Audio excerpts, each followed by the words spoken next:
Hey folks, I'm Fonz, and I'm back with another episode of Real Kakuro. We now have some sweet musical midis to use with videos like these from super creative composer James Paddock, who last year composed the MIDI tracks for John Romero's 5th episode for the Ultimate Doom, Sigil. Huge thanks to him for letting me use his music in my videos. If you like what you hear, be sure to check out his SoundCloud and consider supporting his Patreon. I'll leave links to both in the description. Figured I'd go ahead and do a blind solving on this video, so just get into it and see how it goes. We're going to do number 221 right here. Let's get started. As always, we're going to go ahead and start with the easy stuff. Of course, I could tell that this one was a 3 because it couldn't be a 1 with the 11 there. Just kind of filling in some of the simple types of things. Let's see what we got.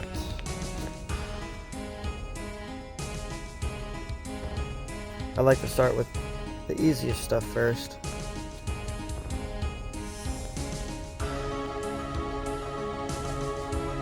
And a lot of times in the process of doing so, you'll also start to figure a few things out here and there.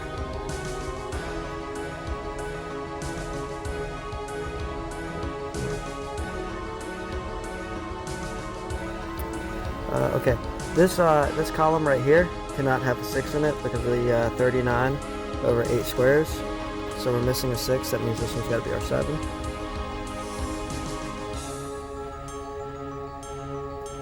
And now we have a minus 6 off the 19 is 13, which gives us that. So we can't have the 8 over here. Oh, and of course can't have the 7.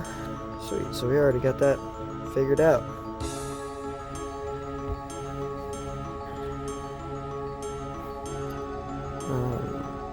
I'd kind of like to start doing something with this at some point, but not a whole lot I can do.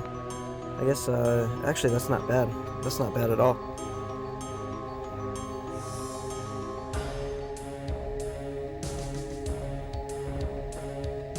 And because we have a 1 5 and a 5 9, high number with a low number can't be the same. We could also tell that these add up to 10 always. So we could also say that they can't be 5s. So a couple different ways of looking at that.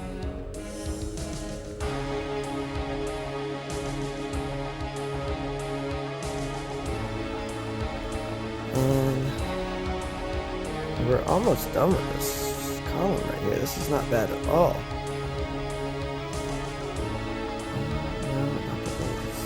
Not the 6, 5. 2, 3, 5.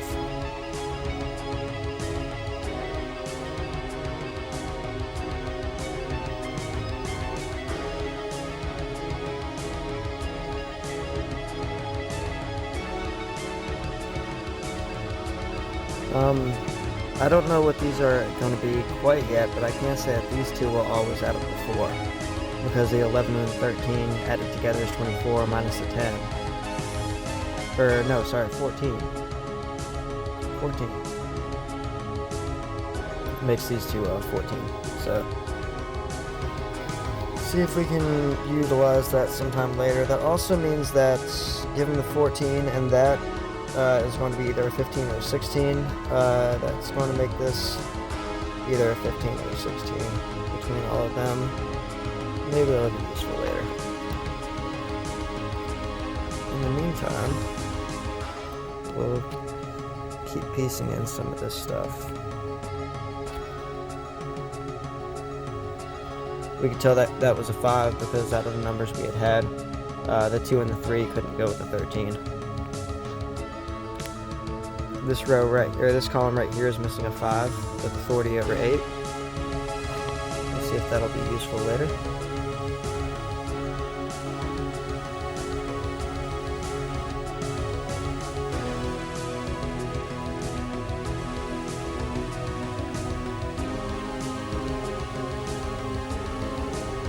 I'm not getting a whole lot of useful numbers yet. Okay, I can actually figure out exactly what this one is.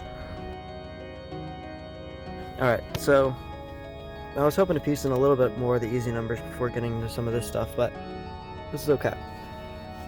So we'll take all of these and add them all up together, and it's going to give us what that one is. So we'll take all of the downs first, which is 24, 34. 2, 3, and 5 is another 10, so that's 44, and then 55. And off of that 55, we're going to minus off 31, which is going to give us, a 24, 14, 7, and the 9 makes it a negative 2, so that one's our 2. Nice, quick and easy way of filling all that in. Additionally, these two, of course, were 14, so 14 and the 2 is 16. That makes these three a 15. Will that be useful? I don't know, but we'll see. I guess if they're 15, we know that one can't be a 9.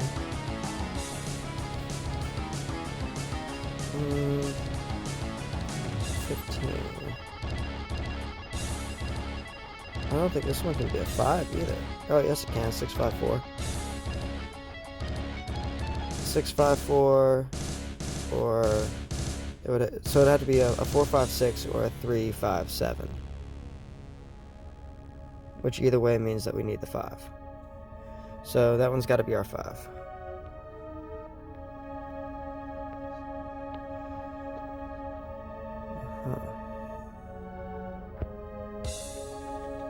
Okay, I guess I'll have to start piecing these in.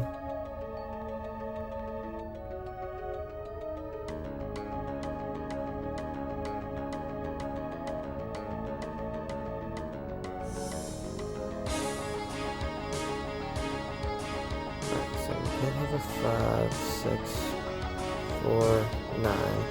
Can't have that 5. Alright, perfect. So, of course, we can't have low number with high number, 7 and 7. We can't have them, so this is going to be our 8 and our 6. Which makes that one in turn is 7, and I think that's a 3. Alright, perfect. That pieces everything in down here. And we can start working on the second half of the puzzle. We're actually not making bad time on this one either. This puzzle is really not too bad. I should have done this at the beginning of the puzzle, actually, just taking a look even at the shape of everything. You can kind of see that there's 2 points of, I guess we could call them thresholds. I don't know exactly what would be a good term for them, but they're kind of just places that we can cut everything off from one another. So I kind of look at them as doorways to some degree. Maybe that's just too much playing Doom, I don't know. But these are kind of like our thresholds, which give us just a great place to cut everything off in case, stuff's going wrong. We can say that these two squares have a direct relationship to one another, being that these two would always add up to a particular number, or, you could subtract, like, this from that one, that type of thing. We also have pretty much just like it's pretty much like one continuous path going around like in a circle. You have a couple of these somewhat bigger blocks, I guess one in each corner, and then you have kind of a 4 block going in each of like the kind of middle portions of the sides. So it's not too bad of a shape.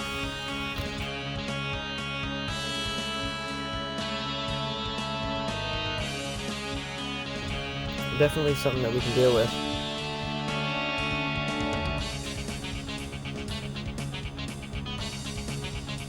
This one right here is going to be 24 over 3, so I guess as we move on, we'll kind of take a look at this.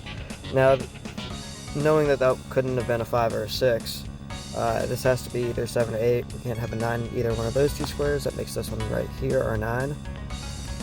So that gives a 7 and a 6 right there.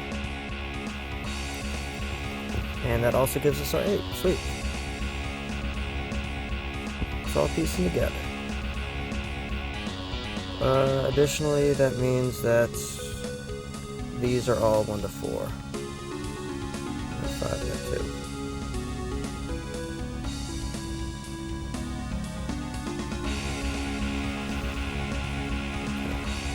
Okay. We can't have those two. what do these all add up to? These are a 9, 18, leaves an 8. So that's a 2 and a 6. Nice, and that is actually going to wrap up this puzzle already. I was assuming I would have gotten a little bit more out of it, but this is definitely okay. So yeah, not really too much to say about this puzzle. It really wasn't a very difficult one for Extreme, but it's kind of nice to have some easy ones and some tough ones, especially when you at least do have to use some of the, I guess, sort of advanced, like, I don't know, tricks, strategies, whatever. Can be kind of nice. This one didn't really require too much of that, but definitely a lot of like room for logic in this one beyond just the math that goes into it, which is kind of nice. And that's one of the things that I really like about a lot of these puzzles, is just getting to kind of look into more of the logic side of things instead of like having to math everything out, just kind of thinking about relationships between particular blocks. There really wasn't a lot of that going on in this one, which is a bit of a shame, but maybe there will be in the next one. So I'll see you all in the next one. Bye.